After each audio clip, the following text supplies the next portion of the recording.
Imagine you're a shareholder in the giant oil drilling company Transocean.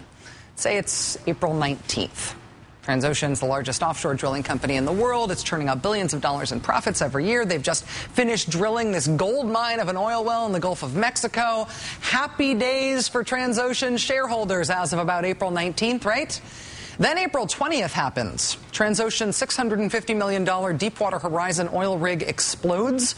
11 rig workers are killed. 2 days later, the rig sinks to the bottom of the Gulf of Mexico with the well still spewing oil out of control. Not good times to be a Transocean shareholder now, right? Actually, not right. On Friday, this past Friday, Transocean held its annual shareholders meeting in their corporate tax haven in Switzerland. You might remember we fake moved our show to Switzerland for the occasion. After that meeting was over, Transocean made this announcement, an update for its shareholders. Quote, shareholders authorized the board of directors to make a cash distribution to shareholders of approximately $1.0 billion US dollars.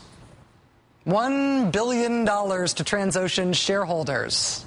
Happy days indeed. That was this past Friday, 22 days after the Deepwater Horizon rig sunk. As Transocean is busy handing out $1 billion to its shareholders in the wake of this enormous disaster, the company has simultaneously been in court in Texas arguing that its liability for the disaster should be limited to $27 million. Need more cash to hand out to the shareholders. In Washington, Congress and the administration are still trying to figure out A, how this disaster happened, and B, how to make sure the companies involved are not able to wiggle out of their responsibilities in dealing with it. On the how did it happen front, today, Interior Secretary Ken Salazar testified before the Senate for the first time since that April 20th rig explosion. It was the Interior Department's Minerals Management Service, the MMS, that was supposed to be overseeing the drilling. Secretary Salazar acknowledged today that MMS apparently was not up to the task of doing that regulating, of making sure that all of the rig's safety systems were working. Do you believe that minerals management has adequately regulated blowout preventers? No. The answer is no. I don't. I think that there is additional work that should have been done with respect to blowout prevention mechanisms. The Obama administration now taking steps to break up the Minerals Management Service, something that maybe should have happened a long time ago. Like, I don't know, maybe when the whole MMS oil industry regulators stooping oil industry lobbyists scandal came to light. Maybe that would have been a good time for the break-up. In terms of the financial responsibility for the disaster, Democratic Senator Bob Menendez tried to move ahead on legislation that would raise the financial liability for oil companies when spills happen. It would raise the cap on their liability from $75 million, that's it, to $10 billion. Mr. Menendez tried to pass that for a second time today. You might recall the first time he tried it, it was blocked by Republican Senator Lisa Murkowski. Today it was blocked by Republican Senator James Inhofe of Oklahoma. Mr. Inhofe's reason for objecting, he said that passing this legislation would give big oil what they want. Big oil would love to have these caps up there so they can shut out all the independents. If you raise the caps right now precipitously to this height, you're going to help the 5 big oil companies, including BP. Big oil wants their liability raised, and if we pass this legislation, it'll prevent little mom and pop oil companies from getting into the biz. Because, you know, they might be financially responsible for these spills, and we couldn't have that. Taxpayers have to take care of it. This argument is so weird. I'm sorry, it's not all that professional to note that, but it's weird. Mom and pop oil companies need to get in there in order to compete with the big companies, and in order to keep that room available to the mom and pop companies, we have to make sure if they create giant spills that they don't have to pay for them? Really? That's your argument? Really? Companies that can afford to pay for these spills are companies like, say, BP. And it now looks like the financial burden of this cleanup may be the least of BP's concerns. Yesterday, 8 U.S. senators, led by Democrat Barbara Boxer of California, wrote to the Attorney General asking him to open a criminal investigation into BP's actions. The letter to Attorney General Holder reads in part, quote, "We request that you review this matter with respect to civil and criminal laws related to false statements made by BP to the federal government." Joining us now is Democratic Senator Barbara Boxer of California. She is chair of the Senate Committee on Environment and Public Works. Chairman Boxer, thank you very much for joining us tonight. Thank you very much for having me on the show, Rachel. Senator, what makes you think that BP might have potentially violated even criminal laws here? What are the false statements that you're worried about? Well, with your permission, I want to be very precise here, so I have them on this chart. Okay. What they said when they applied for the permit to the federal government was, in the event of an unanticipated blowout resulting in an oil spill, it is unlikely to have an impact based on the industry-wide standards for using proven equipment and technology for such responses. So it was very soothing, and they basically said, no problem, we know how to deal with it. Then, after the spill, listen to what they said.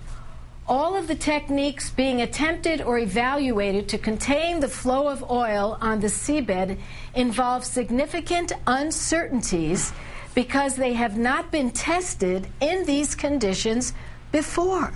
So it's amazing. They were so sure of themselves, and then after the fact, they admitted they weren't ready at all. So it seems to me we're looking at a company that has already pled guilty to a couple of felonies in the past, one involving a situation in Texas where people were killed, and another one in the Arctic. And now it seems to me that they made false statements.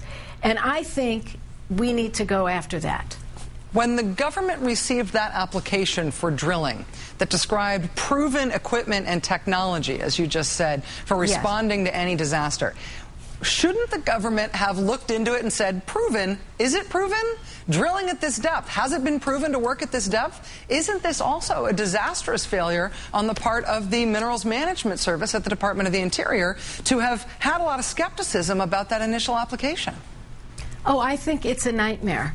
And all you have to do is go back to some of the exposés that some of the press have done on the very cozy relationship, and you've talked about it a lot, between the Mineral Management Service and the very companies that they're supposed to oversee. It's a nightmare. I mean, there were stories about parties and drugs and everything else going along with it, that the oil companies were inviting all of the people that oversaw them to these parties. Now, it seems to me very clear that we have to separate out the permitting process from the safety process. It cannot be in the same agency. And I spoke with today when we had Secretary Salazar there, who is really struggling trying to get this thing right.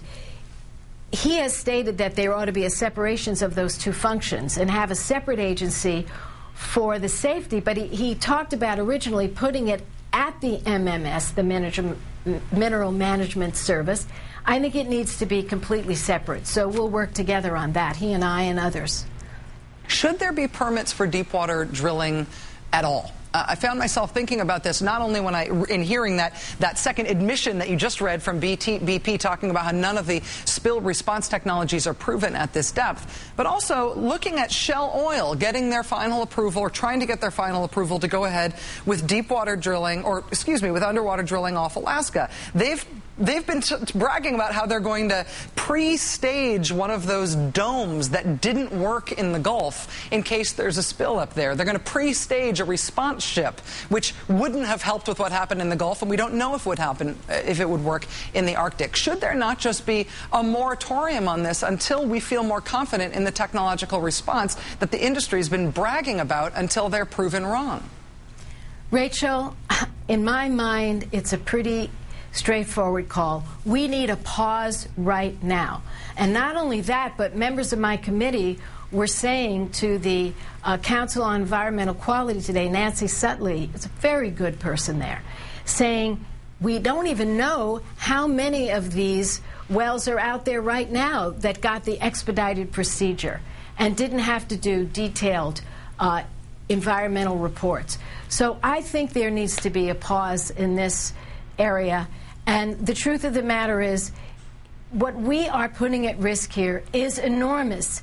In the Gulf Coast region, more than 300,000 jobs, Rachel, related to fishing, tourism, recreation. I could tell you in my home state, where we have fought hard for moratoria, and thank goodness we have one at the moment, if you look at the number of jobs created by the oil companies versus the number of jobs created in the tourism industry, recreation, and fishing, there are so many more in those other areas rather than the oil companies that it's very clear we need a timeout. Too much is at risk here. And I simply cannot believe some of the comments that were made today by BP that they already were predicting this wouldn't be a big deal. This is a big deal. Right now, there's an area the size of Pennsylvania that is off limits for fishing in the Gulf right now. Democratic Senator Barbara Boxer of California, thank you for joining us on this.